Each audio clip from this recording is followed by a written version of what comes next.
Hey guys, Joseph here. Now today I'd like to talk to you about understanding our issue at a deeper level to actually allow us to make changes because of that. So what it really means is how we can reframe our experience of our issue, our relationship with our issue, to be able to transform the results that we get. So you may be experiencing anxiety or fears or doubts, low self-esteem, eating issues, relationship, health, whatever it is. We can begin to apply this whole mindset when it comes to changing our relationship, changing how we actually run that issue, and how we can actually change it completely. I mean, that's the end goal at the end of the day, isn't it? That you want to be able to be free of whatever experience or issue or conflict you have right now. So before we have to make that change, we have to really get in touch as to why our body does what it does. I mean, this can be one of the biggest breakthroughs. Now, of course, I always say this, that we must assume responsibility for our situation, our issue, because we are running that process. Now, I don't mean that you're consciously choosing to behave a certain way or to have a phobia or to experience depression or low self-esteem or self-conscious, you name it. We're not choosing these issues. And I know when I used to blush, I know when I used to be self-conscious and have anxiety, there's no way that I chose that issue consciously. But deep down at an unconscious level, our body chose, our brain chose, but this is the course of action we're going to take. Now that could come about in many ways. It could have been from a significant emotional event in our life which caused us an impact that then created this habitual experience of the behavior, which actually begins to deepen it and ingrain it into our mind and body.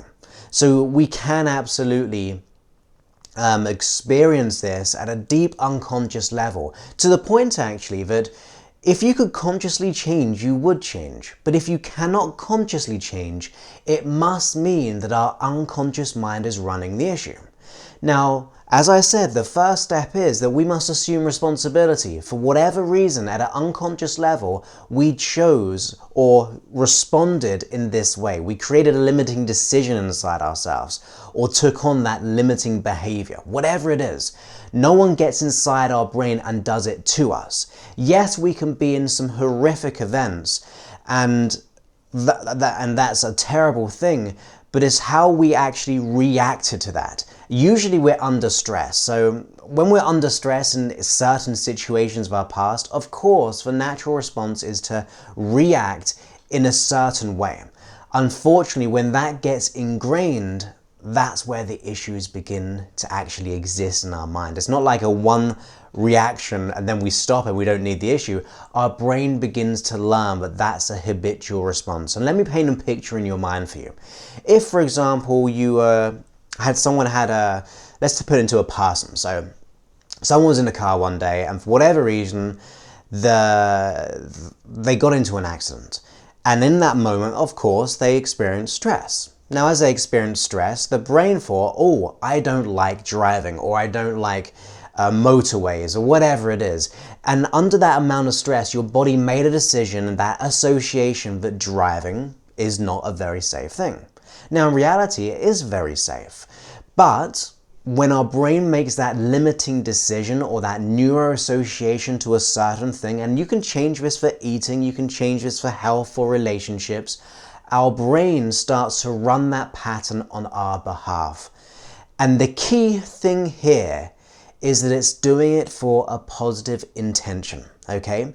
Why would that person create that fear around driving? Because that fear causes them to not be in that perceived unsafe situation. So the body tries to protect us in that experience. Let's take something like eating habits. If we just kind of binge eat or we eat the unhealthy foods, why does our body do this?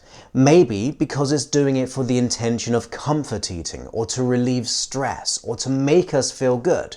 Now we know in reality the long term is that it doesn't make us feel good. It's not healthy for us and it doesn't make us feel good about ourselves. But in that moment, it tries to be able to give us comfort. It's like the easiest way, or the thing that it's learned from over the period of time or because of a certain event, that our brain starts to make those connections. Now, you can branch this out to so many things, even things like not being good enough. What's the intention there? What's the prime motive as to why our body would actually run a belief like not being good enough? Because we know on the surface that it holds us back. It holds us back from maybe going for job interviews, or to getting into relationships, or to going for our dreams, or do public speaking, whatever it is. If we have that belief of not being good enough, we hold ourselves back. We kind of pull ourselves back, and it makes us think, no, I'm not going to go for that.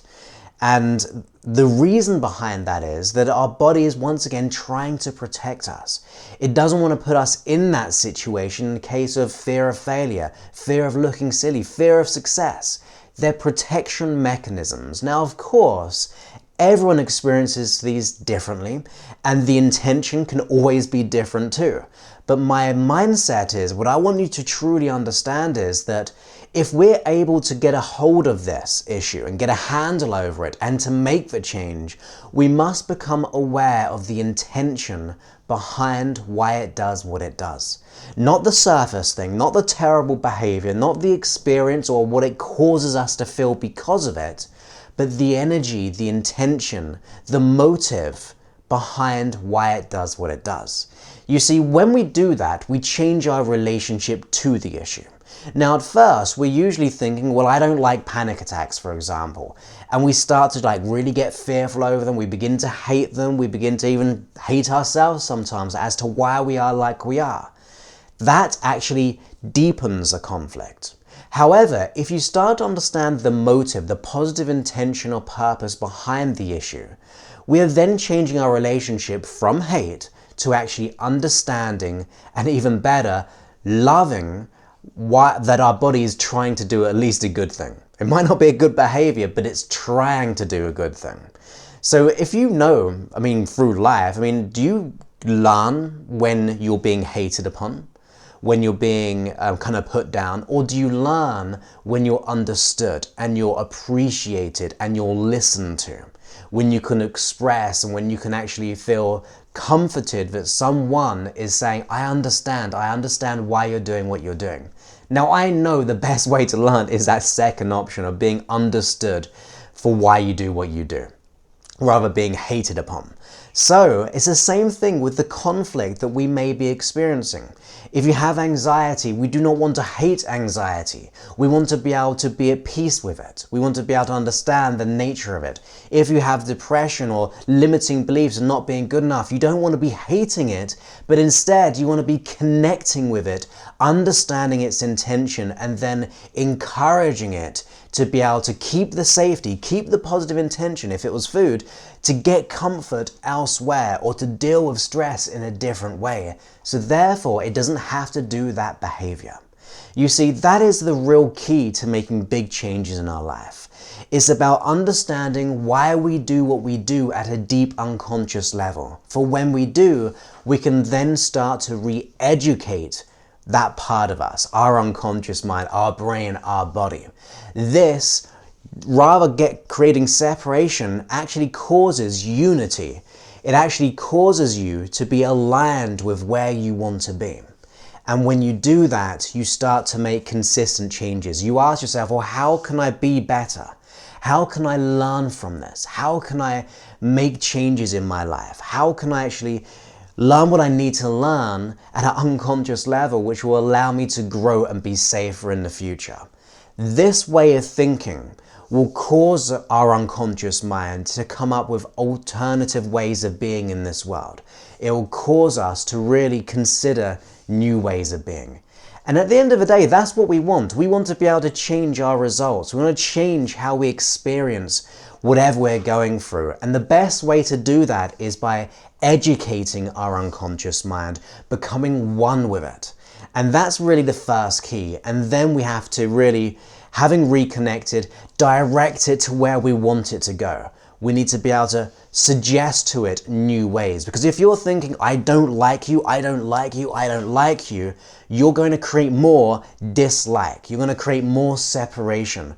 But if you start saying, what can I learn from this? Understanding the intention, and then suggesting how you would like to be different, whether it be through visualization, whether it be through self-talk, whether it be through feelings or internal encouragement, that is where you start to educate yourself. It's like teaching a young child. You want to be able to do it, which is an encouraging, safe and motivating, without the hate, without the disconnection, without the conflict.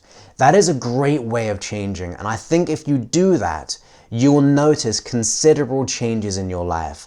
At the very least, you're getting in connection with yourself, rebuilding that internal rapport, which means when you're in rapport with yourself, you will actually start to suggest new ways of being far more profoundly. It's like if you're trying to communicate when you're separated, I mean, imagine if you're having a conversation with someone and you're not seeing eye to eye with someone.